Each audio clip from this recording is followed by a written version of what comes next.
ஒரு கதை கேட்போமா? ஒரு விவசாயிக்கு 2 பிள்ளைங்க இருந்தாங்க. அந்த விவசாயி என்ன பண்ணாங்கன்னா, அந்த பிள்ளைங்கள்ட்ட 2 பேர்ட்டையும் 2 விதைய கொடுத்து, இதை நீங்கள் முளைக்க வைங்க அப்படின்னு சொல்லியிருந்தாங்க.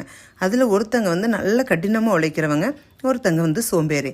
அந்த கடினமாக உழைக்கிறவங்க அதை புதைச்சி வச்சு அதுக்கு தண்ணி விட்டு அது செடி ரொம்ப வளர ஆரம்பிச்சிட்டு, சோம்பேறியும் அதே போலவே பண்ணாங்க. ஆனால் தண்ணி விடலை. கொஞ்ச நாள் கழித்து பார்த்தா அது கடின உழைப்பாளியோட மரம் என்னாச்சு, நல்ல காய்கள்லாம் கொடுக்க ஆரம்பிச்சிட்டு, சோம்பேறியோடதோ ஃபுல்லாக செத்து போயிட்டு. அப்போ அப்பா அவங்கள பார்த்து சொன்னாங்க, எதையுமே நம்ம செய்யும்போது கடினமாக உழைச்சா மட்டும்தான் அதோட வெற்றி கிடைக்கும். அது நமக்கு அதிர்ஷ்டத்தினாலெல்லாம் வராது. அதனால் நீனும் என்ன பண்ணணும், கடினமாக உழைச்சா மட்டும்தான் வாழ்க்கையில் முன்னேற முடியும் அப்படின்னு சொல்லி அந்த சோம்பேறி பையனை பார்த்து சொல்ல ஆரம்பித்தாங்க. உடனே அந்த சோம்பேறி பையனும் அன்னையிலேருந்து திருந்தி என்ன பண்ண ஆரம்பிச்சிட்டாங்க, கடினமாக உழைக்க ஆரம்பிச்சிட்டாங்க. அதே போல் தான் நம்ம வாழ்க்கையிலையும் நம்ம எந்த அளவுக்கு கடினமாக உழைக்கிறோமோ அதுக்கேற்ற பலனை கர்த்தர் நமக்கு தருவாங்க.